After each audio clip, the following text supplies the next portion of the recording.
podcast Bawaslu Pemalang. Nah, di sini saya sudah didampingi oleh Mbak Andi. Mbak Andi ini merupakan staf Bawaslu Kabupaten Pemalang, Divisi Penanganan Pelanggaran. Nah, di sini langsung saja kita perkenalan dulu nih sama Mbak Andi. Halo Mbak Andi. Halo ya. Nah, sebenarnya bisa dikenali dulu nggak Mbak Andi itu dari mana asalnya, kemudian nama lengkapnya bisa dijelasin biar teman-teman itu tahu semuanya. Nama saya Antika Fitariani, saya di staf penanganan pelanggaran. Kemudian kalau alamat sih di Pemalang sih. Pemalang ya. Udah lama ya Mbak di Pemalang tentunya ya. Iya, dari lahir. Iya. Dan kabarnya Mbak gimana? Alhamdulillah baik, sehat. Baik ya Mbak. Nah, Mbak ini udah berapa lama nih di Bawaslu Pemalang? Di Bawaslu Pemalang sudah 2,5 tahun apa ya? Kita kan masuk di 2019 Februari, jadi 2 tahun. Oke nih Mbak Andi, bisa diceritakan nggak sih pertama Mbak Andi masuk di Bawaslu sampai sekarang Mbak? Masuk di Bawaslu pertama aku tahu ada pengumuman ya, ada pengumuman pendaftaran sekretariat, staf sekretariat Bawaslu. Di situ saya mendaftar, terus ikuti seleksi, ada seleksi tertulis, kemudian ada seleksi wawancara, ada komputer juga, IT ya? ya. Waktu itu banyak sih yang daftar, yang diambil itu 8 orang, dan waktu itu mungkin ada 30 lebih apa 50 lah ya yang daftar banyak kan di situ. Nah, kebetulan keterima nih, terima 2019 dan sampai sekarang. Nah itu prosesnya gimana Mbak? Proses dari 2019 sampai sekarang Gimana tuh? di Bawaslu nyaman sih, enak, alhamdulillah. Dengan ya sama teman-temannya juga baik-baik, pimpinan, Pak Polsek juga ya baik banget. Terus kesan pertamanya nih buat teman-teman yang di staf Bawaslu Kabupaten Pemalang, tentunya sama Ria juga, kesan pertamanya gimana nih? Kesan pertama nih belum kenal nih. Yang bagus apa enggak nih? Jujur aja dulu dong, jujur aja. Ayo jujur. Kesan pertama tuh dulu kan dia kan pendiam gitu kan. Ya ini judes banget sih gitu. Tapi ternyata kalau sudah kenal sama, oh ternyata enak juga. Oh itu berarti dulu dia jujur banget gitu ya Mbak? Iya sih pertama. Sama Mbak juga. Oh gitu. Teman-teman yang lain gimana Mbak, enak nggak buat ngobrol kerjasama? Tentunya kan di Bawaslu kan nggak bekerja sendiri gitu ya, walaupun dibagi dengan beberapa divisi atau staf gitu ya Mbak. Gimana nih Mbak? Bawaslu itu kan kerjanya nggak sendiri ya, kita kerja tim. Walaupun kita beda-beda divisi gitu kan, tapi kan tetap kerjanya kita sama. Dari situlah saya merasa nyaman karena kekompakan teman-teman itu ada. Jadi kita saling backup. Misalnya pada waktu misalnya di saya dulu deh penanganan pelanggaran, divisi penanganan pelanggaran itu kan tidak mungkin saya bekerja sendiri. Contohnya ketika ada kita klarifikasi itu kan nggak cukup 1 orang nih, misalnya 1 hari kita klarifikasi 3 orang, klarifikasi 4 orang, bahkan sampai kadang 10 orang kalau tergantung kita nanganin kasusnya. Misalnya 1 hari itu ada berapa kasus gitu kan, kita saling backup. Jadi misalkan 5 komisioner itu klarifikasi, masing-masing staf mendampingi untuk menyiapin misalnya berita acaranya gitu kan, kemudian untuk mengarahkan yang mau diklarifikasi di ruangan mana, kemudian dokumentasi juga gitu. Setelah itu kan kita ngedit, ngeprint jadi bisa. Sebelum pembagian divisi Mbak, pertama masuk itu kan kita belum tahu ya sebenarnya divisi kita tuh apa, masuk kemana gitu ya Mbak. Nah tugas pertama yang diterima pada saat masuk di Bawaslu itu apa Mbak? Jadi apa Mbak? Kita ingat guys, kalau pertama kita masuk ternyata langsung bantuin SPJ. Ada pemeriksaan BPKP ya. Terus kita kan belum tahu kita divisinya apa, kerjaannya apa, kita sudah dapat pengalaman nih terkait dengan SPJ. Jadi kita tahu kan sebelum kita melakukan kegiatan, oh ternyata di situ ada apa ya, pengalamannya, ada ilmunya juga sih dari kita yang lembur-lembur sampai pagi gitu kan. Oh ternyata kalau kita ada kegiatan ini ada apa namanya yang harus disiapkan administrasinya ini di situ. Oke, Mbak, lanjut nih. Kan pemilu pertama itu selama di Bawaslu, kita di Bawaslu itu pada tahun 2019 ya. Nah itu pengalamannya Mbak Anggi selama masa tahapan pemilu 2019 gimana Mbak? Bisa dijelaskan Mbak? Enaknya gimana, nggak enaknya gimana? Karena itu kan pemilu kemarin itu kan pengawasannya melalui lima pemilihan gitu ya Mbak ya. Ada DPR, DPRD dan selanjutnya bisa diceritakan bagaimana?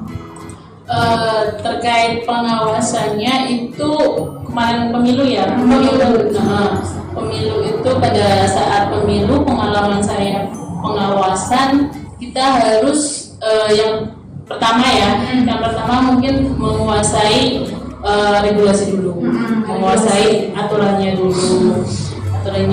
yang tentunya di situ kita harus mengetahui perbawaslunya, kemudian KPU-nya dan undang-undangnya.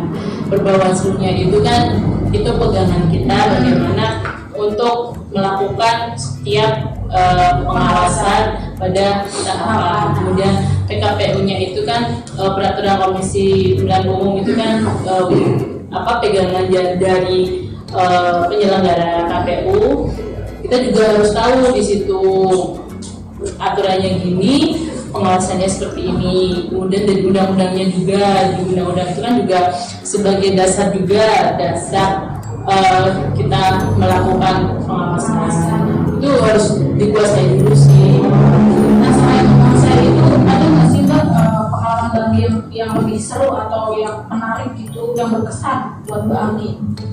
Yang berkesan itu mungkin kalau tahapan apa ya, semuanya berkesan. Yang paling tahapan mungkin rekap ya, rekapitulasi ya. Di tahapan rekap itu kan kita nanti dapat formulir C ya kan dari Panascan kan. Di situ pengentrian kali ya yang bikin jenuh. Pengentrian sama nyiapin formulir C yang mau di-scan.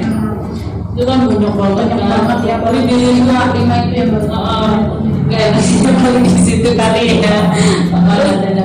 Kalau pas rekapnya di tingkat kabupatennya gimana Pak? Ada kendala nggak atau gimana gitu?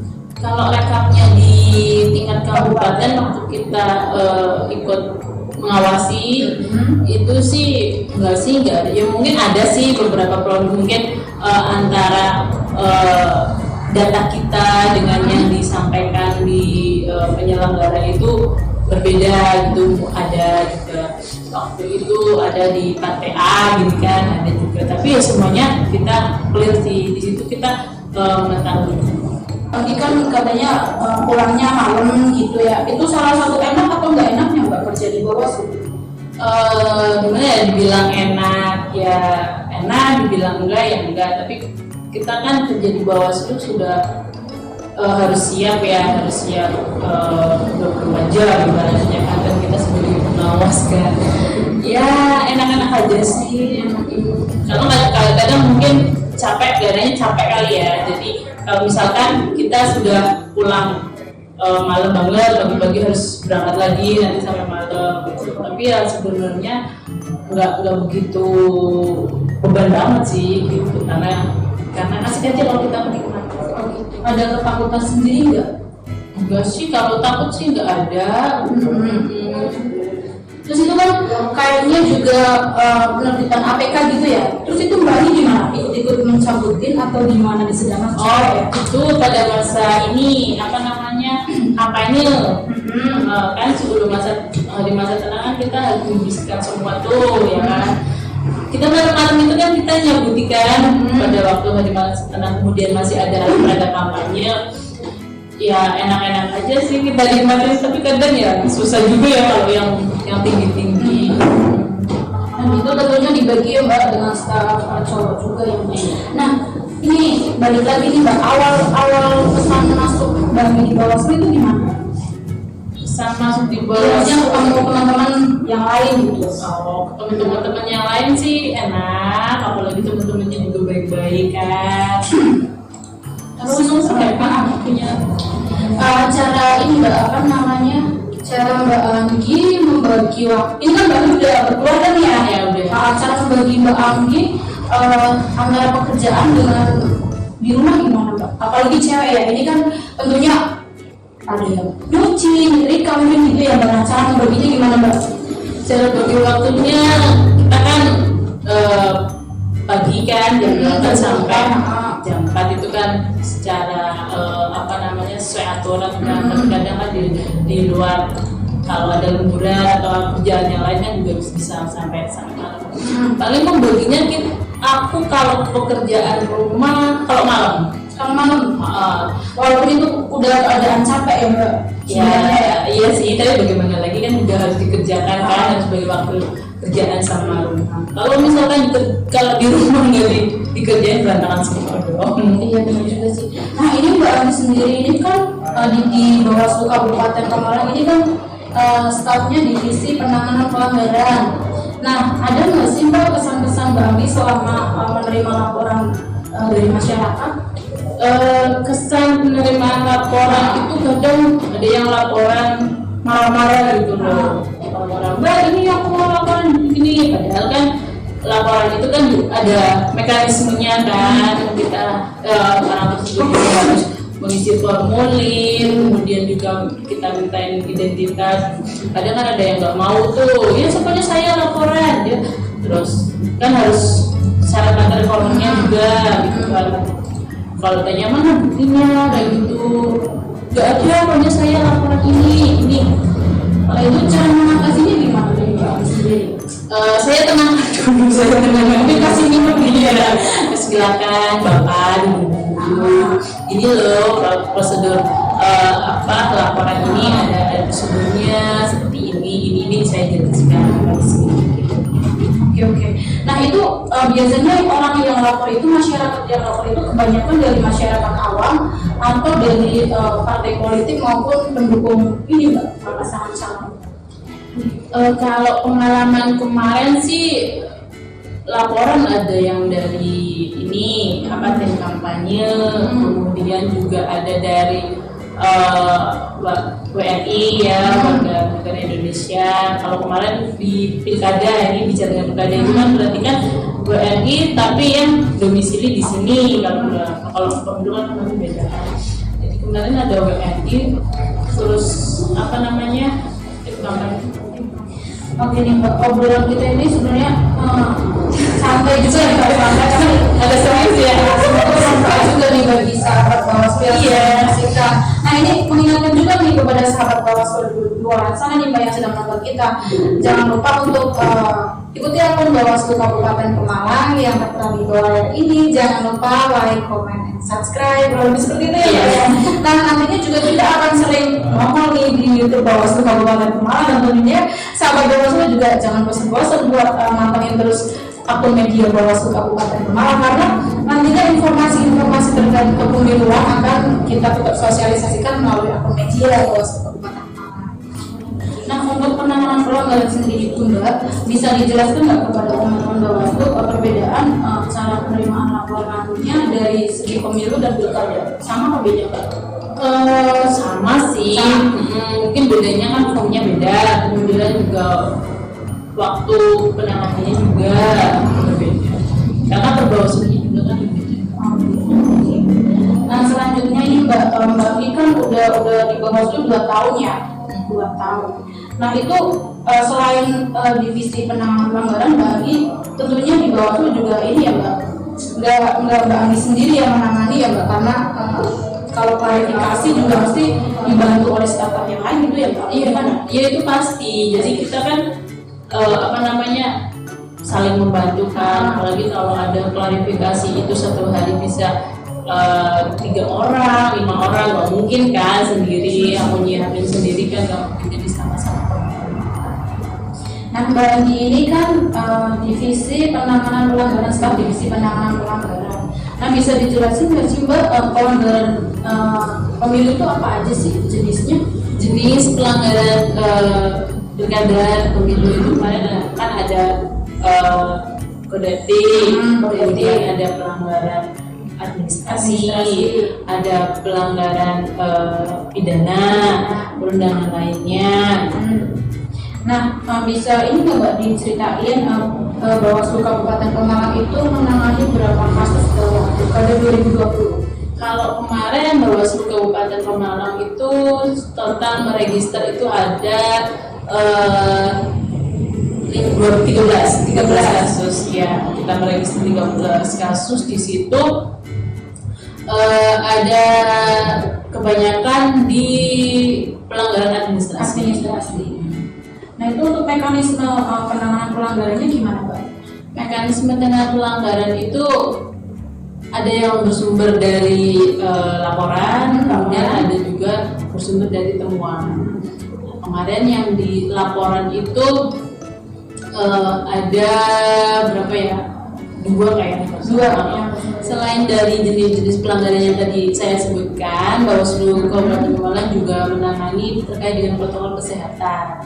Protokol kesehatan karena kita kan lagi pandemi kan. Di samping itu juga Bawaslu Kabupaten membentuk kelompok kerja dengan dinas instansi lain terkait dengan pelanggaran protokol kesehatan. Kemudian Bawaslu Kabupaten Pemalang itu juga ada 8 kalau nggak salah itu menangani protokol kesehatan, pelanggaran protokol kesehatan yang ada di kecamatan-kecamatan. Kemudian ada satu yang kami register protokol kesehatan sampai dengan pelanggaran masuknya ke pelanggaran administrasi. Nah, untuk proses penanganan pelanggaran protokol kesehatan sendiri itu mekanismenya gimana Mbak? Di situ ada perbawaslunya, kemudian di samping situ juga kita mengacu di PKPU-nya. Salah itu di PKPU 4 sama PKPU 6. Di situ apabila partai politik atau tim kampanye melakukan kampanye lebih dari misalnya di ruang pertemuan terbatas nih, itu lebih dari 50 itu tidak boleh. Nah, contohnya itu ya lebih dari 50, kemudian tim kampanye atau pasangan calon itu lebih dari 50 nih, nanti Bawaslu memberikan peringatan gitu kan, peringatan kepada yang melaksanakan tim kampanye.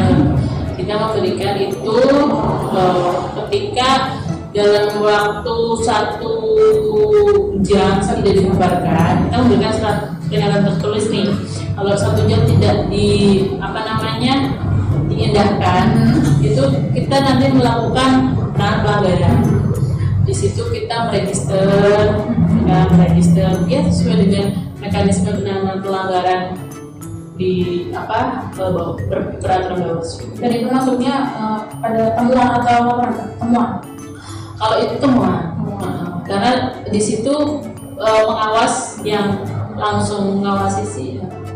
Berarti kalau misalnya itu kalau bisa juga laporan juga bisa, ketika ada masalah tetap melihat tim kampanye atau pasangan calon itu pada waktu berkampanye melanggar peraturan, itu bisa dilaporkan juga, tidak harus begitu. Karena ada 2 sumber tadi kan, yang satu bisa dari laporan, kemudian juga ada dari temuan. Karena sebelum tahapan kampanye itu kita sudah memberikan himbauan, kita sudah sampaikan kepada tim kampanye masing-masing pasangan calon, kemudian kita sampaikan ke pemerintah daerah terkait dengan mungkin netralitas ASN, kemudian terkait dengan perangkat desa, kades juga kita sudah sampaikan surat himbauan. Jadi pada saat kita action tahapan penanganan pelanggaran, kemudian pada adanya pelanggaran di situ, kita sudah langsung tidak ada lagi yang namanya kita memberikan himbauan lagi atau teguran lagi. Dan kita kan juga selalu mensosialisasikan itu melalui Facebook kan, kemudian melalui Instagram, kemudian YouTube juga kita kan selalu mensosialisasikan itu bagaimana terkait dengan setiap aturan-aturan setiap tahapan. Jadi apa yang boleh dilakukan atau tidak. Ya sahabat Bawaslu jangan sampai bosan nih nontonin terus YouTube Bawaslu Kabupaten Pemalang, dan tentunya akan ada iklan ini yang kembali lagi ya Mbak ya, tentunya ya Mbak ya. Oke, mungkin seperti itu dulu dari kami. Assalamualaikum warahmatullahi wabarakatuh.